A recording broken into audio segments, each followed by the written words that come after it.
to part 2 in my series of how to become a PC gamer. If you saw the first part, we discussed why you might want to decide to become a PC gamer, the benefits of it, things like that, why it is better than a console specifically for gaming.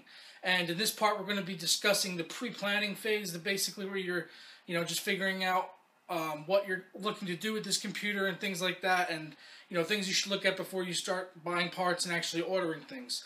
So stick around and we'll go ahead and jump right into this.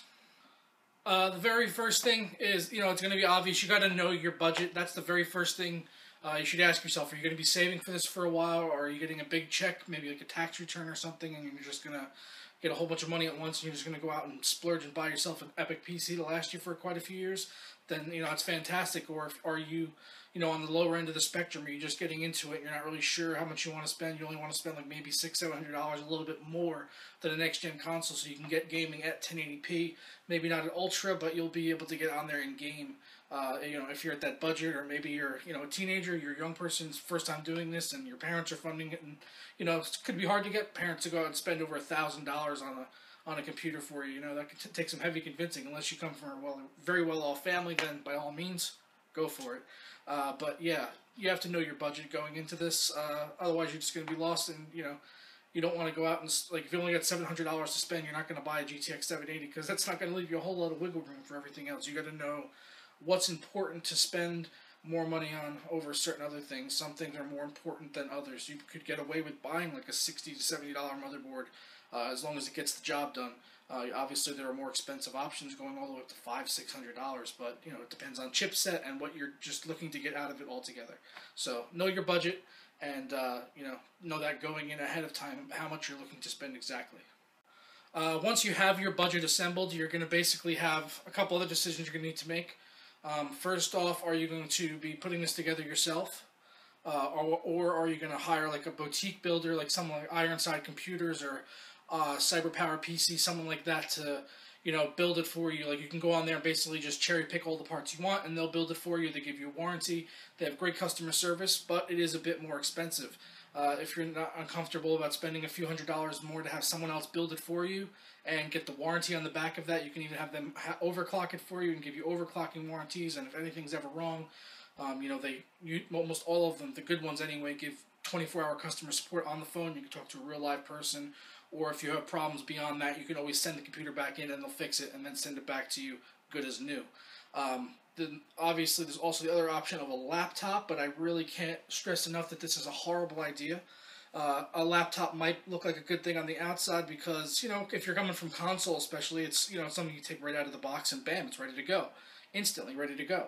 So that could be familiar territory for you, but I will tell you that if you buy a gaming laptop, you are going to regret it inside of a year, guaranteed. Because you can't really upgrade them. There are a few laptops that can be upgraded in some small ways, but for the most part, you're really just stuck with what you got. And even though some of these laptops might have similarly named processors and graphics cards to their desktop counterparts, like a 780M, a 780M is not necessarily mean it is like a desktop 780.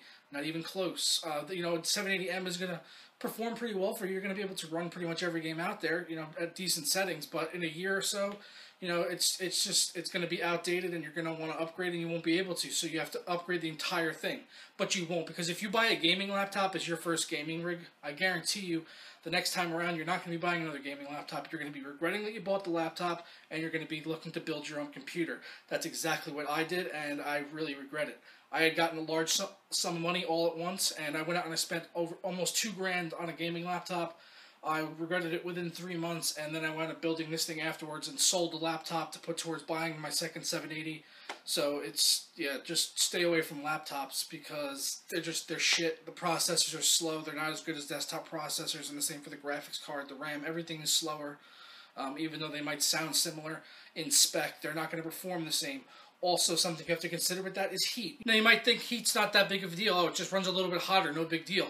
Well, that also leads to, to degradation of your hardware. It's going to degrade a lot quicker. And also thermal throttling. This is something you almost never hear about, but it is a very major issue when it comes to gaming in a very small, confined space like a laptop or like the new Steam boxes that are coming out. You might have something in there like a 780M, and it might have a clock speed of like 900 hertz, which is, or 1,000 hertz even, something close to like a desktop processor. But when you start gaming and the temperature on it is getting 80 to 90 degrees, that chip is going to downclock itself dramatically. I've seen people running chips like that and then have their frame rates just plummet and they don't know why, and it's because the temperature is getting so hot that the chip is now downclocking itself just to stay within range of a safe temperature so you don't fry your whole system. So laptops, just shit idea. Don't get a laptop. Build your own or buy from a boutique dealer if you really don't want to build it yourself, if you're too scared to build it yourself, or if you just have a ridiculous amount of money. By all means, I'd rather someone buy a pre-built PC or a custom-built PC from a boutique dealer, and then get it that way, over getting a laptop for sure. Also, another option you can do is actually relatively cheap. Is you could order all the parts yourself, do all the research, order all the parts, and you could find a local builder to put it together for you, which will actually be a bit cheaper than hiring the boutique builders. It's like almost like a $300 markup really on like a decent PC from some of those websites, $200 to $300 markup. Whereas you can go to any local PC repair shop, and I guarantee you they will put that thing for you together for less than $100. I had called around at one point because I was curious about it, and I got quotes of like $60, $80, so completely feasible, not that expensive if you're really that nervous about putting it together. And I bet even some of them would be obliging and let you, watch and maybe even give you a few pointers here and there so you can actually learn something, so that could be beneficial as well, because you do want to learn after all. Building is obviously the best option because you're going to learn, you'll be able to troubleshoot problems down the road on your own. But that's enough based on that. Just basically don't get a laptop, build your own, or buy one that's already built, but buy a desktop, not a fucking laptop, not a Steambox, desktop. Alright, so now that you know how much you want to spend, you know that you want a desktop, the next order of business is, what do you want to get out of the computer? Are you going to be doing Photoshop? Are you going to be doing video rendering? All this sort of heavy stuff. Maybe you want to get an i7 so you have more threads. Are you going to be doing this mainly for gaming? Then an i5 might be good, or even an AMD processor if you're looking to save some money. AMD processors are cheaper. They offer pretty adequate performance. Intel, honestly, is better on single-core performance, and they're better overall, Intel. There's really no arguing with this. I mean, you have Intel and AMD arguments all day. When it comes down to the CPUs, Intel is better, but they're more expensive. AMD are cheaper, and they're effective, though. They're good for gaming. If you want to go out and get if you're just looking to game, there's nothing wrong with getting an AMD processor. It's going to do you just fine. But if you are looking to do the more intensive stuff like that, Intel is going to be the way to go if you're really pressed for time and you need the extra speed. I have an i5. I render out 20-minute 1080p videos. Takes me 7-8 minutes. That's not that long to me. I guess I could go out and get an i7, but what's it going to do? Save me an extra 2 minutes? Really not that big of a deal. I have no issue whatsoever rendering videos in 1080p on an i5 processor, so I really don't see much need for anything more than that. And chances are, if you are using more than that, you're probably going to know it, or you just don't know well enough and you just want to buy the i7 because it's the highest number and the most expensive. So do not buy something just because it's the most expensive. Be logical about it. Do the research and actually think about what you're going to be using this for and read what it's best for. What processor is best for what you're doing. What graphics card is the best for what you're doing. I really can't stress that enough. You also want to ask yourself, what kind of game performance are you realistically going to want to get? Because you want to be realistic with the goals as well.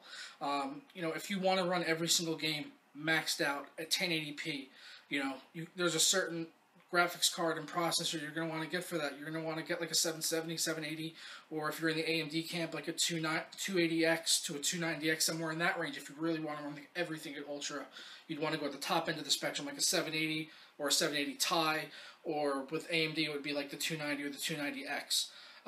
That's the top of the range. That's like if you're working to run everything at Ultra for the next few years, that's like going to be the realm where you want to be.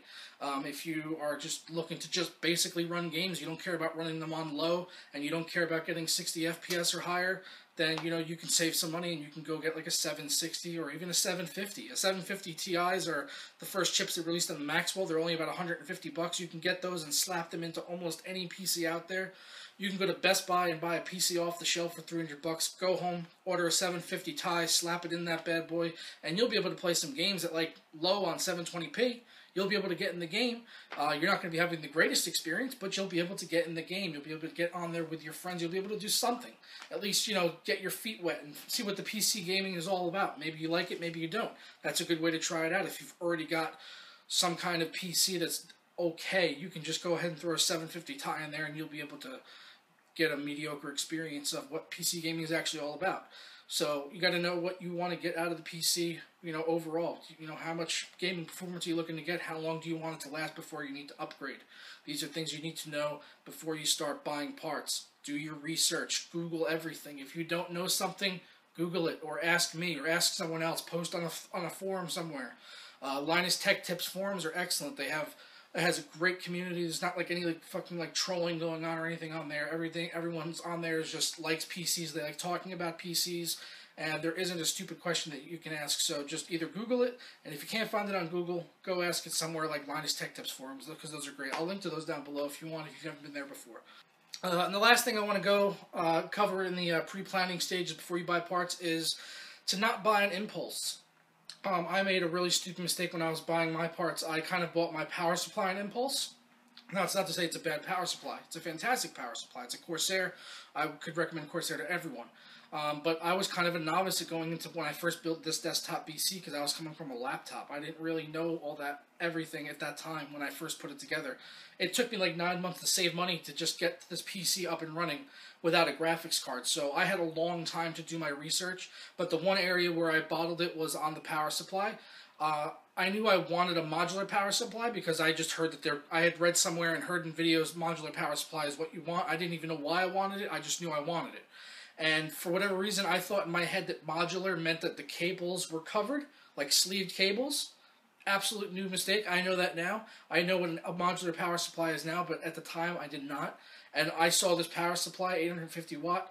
It was a really cheap price, and I was just like, yeah, why not? I'll take it. And I saw that the cables were sleeved, and I thought that was modular, so I ordered. I was like, oh my god, it's modular. That's perfect. Great price and everything.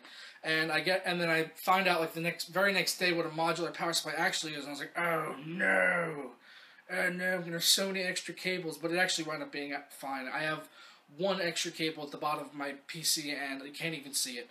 I wound up using all my cables anyway because I have a ridiculous amount of SSDs, and I've got fans and graphics cards galore and all the shit going on in there that I'm using pretty much every cable apart from one string of 4-pin Molex connectors. That's just tucked under my hard drive cages, and you can't even see it. It's completely clean in there, despite the fact that it's a non-modular power supply. But yeah, do your research for everything, though. Read it up as much as you can. Read reviews, watch videos, more than just mine. There's tons of videos out there. Tons of great websites. Newegg is great for product overviews. Linus Tech Tips is awesome. NCIX, Tech Quickie, Tech Syndicate with Logan. Let's see, Tech of Tomorrow, Top 10 Gamer, my friend Brandon over there at Top 10 Gamer. Go ahead and check him out, top10gamer.com. Also on YouTube at Top 10 Gamer. He does a lot of really great builds at different price points. So if you're looking to get a build for like $500, $750, $1,000, $2,000, he's got builds at every single price point along the way, and he's always constantly updating. He just did them like a few months back for 2014.